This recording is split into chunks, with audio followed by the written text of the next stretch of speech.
Ada seorang orang soleh, Bapak Ibu sekalian, kisah berhubungan dengan keluh kesah kepada Allah. Orang miskin, anaknya 4-5 orang, susah hidupnya. Kisah dulu, kisah klasik. Dia lagi duduk, istrinya hidangkan makan pas-pasan antara dia, istri sama anak-anaknya 5 ini. Orang miskin, susah hidupnya. Ada yang ketuk pintu malam-malam. Begitu ketuk pintu dibuka, dia suruh istrinya buka. Buka, ternyata orang miskin yang lain minta makanan. Orang miskin yang lain minta makanan. Maka istrinya lihat ke suaminya, apa perintahnya nih? Suaminya bilang kasih aja. Semuanya dikasih, karena kalau dibagi 2 gak cukup. Orang miskin tuh bawa anaknya banyak, gak cukup makanan. Lalu kemudian istrinya sama suaminya, suami istri orang beriman kepada Allah, tahu. Ya sudah, sabar. Tapi subhanallah, beberapa saat kemudian, kalau kita beberapa jam kemudian lah, menjelang malam hari, lebih gelap ya, sudah mulai masuk pertengahan malam, jam 12 malam, mereka kelaparan semua. Istrinya bilang, anak-anaknya nangis, saya lapar, kamu juga lapar, anak-anak lapar, bagaimana? Kata suaminya, tenanglah, saya akan coba cari jalan keluar, minta kepada Allah. Istrinya gak paham suaminya mau kemana. Dia pakai bajunya, baju keluar, kemudian dia keluar pergi ke masjid dekat rumahnya. Malam hari, jam 2 malam. Dia keluar, dia masuk di masjid, lalu dia sholat tahajud. Dan ini sifat orang beriman. Berkeluh kesah sama Allah itu jangan cuma hal yang besar, dari hal yang kecil. Manja sama Allah itu baik. Ngeluh terus, minta terus sama Allah. Allah suka hambanya yang tamak dengan rahmat Allah. Tamak dengan rahmat Allah. Sudah sehat, minta ditambah kesehatan. Sudah kaya, minta ditambah kekayaan. Selalu minta tamak dengan rahmat Allah.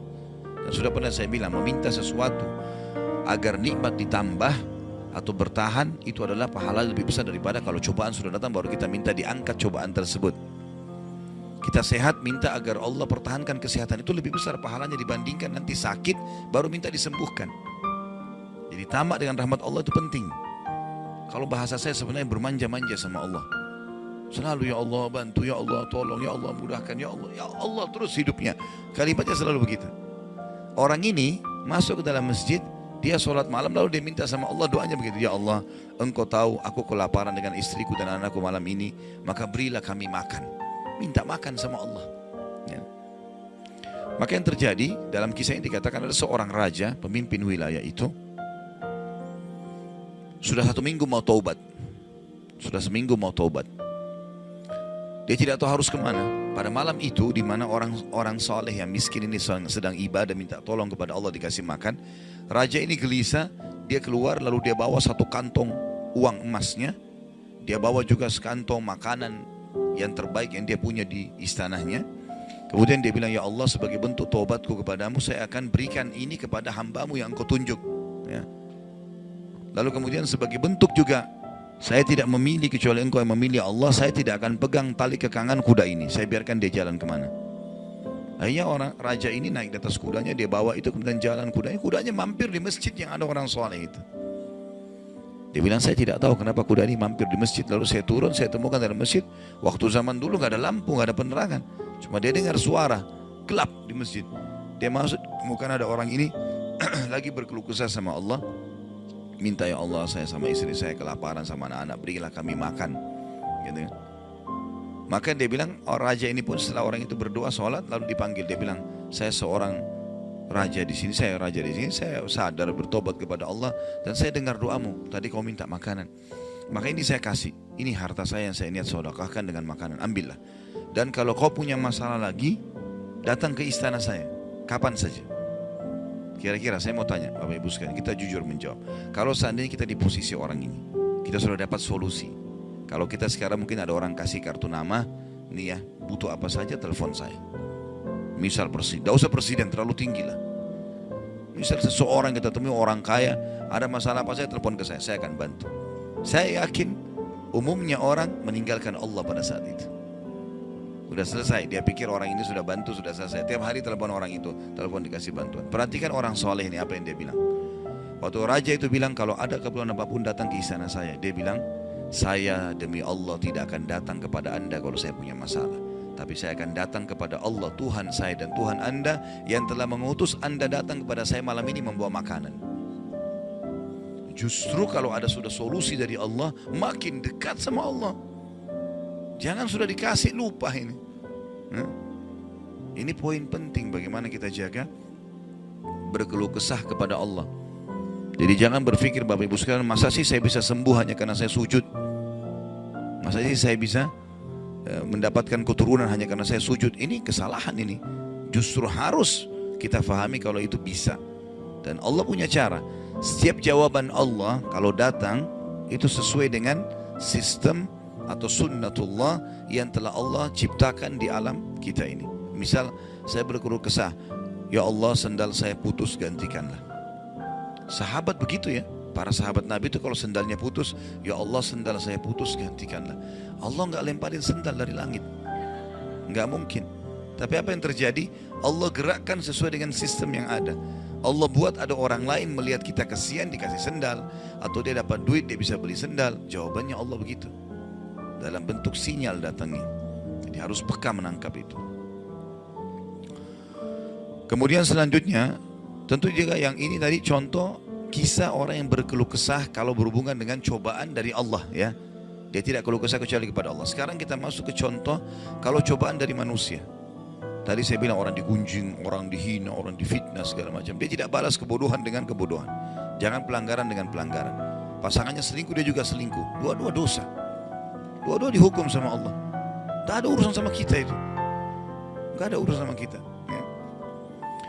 Maka kisahnya seperti misalnya Abdullah bin Abbas radhiyallahu anhu pernah lagi jalan dicaci maki oleh seseorang tanpa sebab ini. Datang tiba-tiba caci maki dia. Ibnu Abbas dengarin saja apa yang disampaikan orang itu. Sudah selesai kata Ibnu Abbas, sudah selesai. Dia bilang iya, orang ini kebetulan lihat Ibnu Abbas pakai jubah baru. Ini kamu tuh mentang-mentang sahabat Nabi, kamu tuh pakai jubah mahal-mahal segala macam. Hasud, orang hasud gitu. Tiba-tiba bayangin kalau kita lagi naik di mobil orang ketuk kaca. Kamu kenapa pakai mobil baru? Kamu kenapa? Apa urusannya sama orang ini gitu? Mungkin kita marah-marah sama orang ini. Ibnu Abbas diam, didengarin semua sudah selesai. Karena tidak mungkin tergerak orang ini mengucapkan sesuatu kecuali memang ada sebabnya. Ya biarin, sudah selesai kamu sudah. Baik, dibuka jubahnya. Ini ambil hadiah buat kamu. Sampai orang itu malu. Sudah caci maki dikasih hadiah lagi. Dan yang dia sorotin ini adalah jubahnya Ibnu Abbas. Sampai akhirnya menjadi muridnya Ibnu Abbas. Nah, bisa nggak kira-kira kalau orang ketuk kaca mobil, kenapa pakai mobil baru? Ambil deh mobilnya.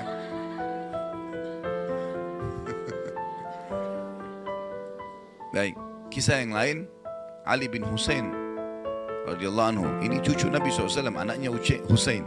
Ya, radhiyallahu anhu ajma'in. Terkenal dengan Zainal Abidin, masyhur dengan kesalihannya. Dia pernah jalan dicaci maki oleh orang tanpa sebab ini. Mentang-mentang kau turunan Nabi, mentang-mentang kau begini, mentang-mentang kau begini, dicaci maki. Dia diam saja. Dia nggak bicara banyak. Didengarin. Orang-orang sekitarnya sudah marah nih. Tapi karena dia diam, orang diam semuanya. Sampai udah selesai dia bilang, wahai saudaraku, kalau seandainya kamu tahu lebih banyak tentang aku, mungkin kau akan lebih banyak cerita tentang keburukan. Saya ini banyak dengan keburukan, gitu kan. Kemudian dia bilang sama orang di sekitarnya, ada pegang uang, ada bawa duit, kasih orang ini 1000 dirham dan tunjukkan alamat kita, siapa tahu dia punya hajat. Orang itu jadi tambah malu gitu ya. Karena perilaku akhlak yang mulia, dan ini yang Islam ajarkan kepada kita. Pada saat kita kepancing emosi, kontrol, tenang, jangan dibalas, gak ada gunanya itu, gak ada manfaatnya, hanya akan merusak kejiwaan kita. Kata-kata jadi kasar, hidup kita jadi tidak tenang. Tapi kalau kita gunakan teori syar'i ini, kita akan tenang. Tetap bisa makan, tetap bisa tidur, tetap bisa segala-galanya. Baik, kita berdoa kepada Allah SWT, semoga majelis kita diberkahi olehnya dan dijadikan sebagai tambahan amal kita pada hari kiamat. Dan semoga saja seluruh amal yang pernah kita kerjakan, yang akan kita kerjakan sampai ajal menjelang datang, diterima dengan kemahamurahannya. Dan semoga semua dosa yang pernah kita kerjakan sekecil sampai sebesar apapun diganti dengan kemahamurahan Sang Pencipta menjadi pahala. Dan kita mendoakan Indonesia untuk selalu makmur, damai, tentram, dan seluruh muslimin bersatu di bawah bendera tauhid la ilaha illallah Muhammad Rasulullah, kembali dalam segala ibadah mereka kepada Al-Quran dan Sunnah. Dan semoga Allah juga memberikan pemimpin yang muslim yang adil kembali kepada Al-Quran dan Sunnah. Dan juga semoga Indonesia menjadi contoh bagi negara-negara yang lain. Dan kita selalu mendoakan saudara kita di Palestina, di Syria, di Yaman, di Irak, di Myanmar, di Ahsa, dimanapun mereka berada yang sedang tertindas. Semoga Allah ikhlaskan niat mereka, terima para syuhada mereka, mulakan Islam di tangan mereka dan tangan kita semua. Dan semoga Allah partisipasikan kita bersama mereka di pahala, baik dengan doa, dengan harta, dan juga dengan jiwa kita. Dan semoga Allah dengan kemahamurahannya menyatukan kita semua di surga firdausnya tanpa hisab, sebagaimana yang satu kita di majelis ilmu yang mulia ini. Allahu alam, ini mungkin yang kita sampaikan, mudah-mudahan bermanfaat. Subhanakallahumma bihamdika asyhadu an la ilaha illa anta astaghfiruka wa atubu ilaik. Wassalamualaikum warahmatullahi wabarakatuh.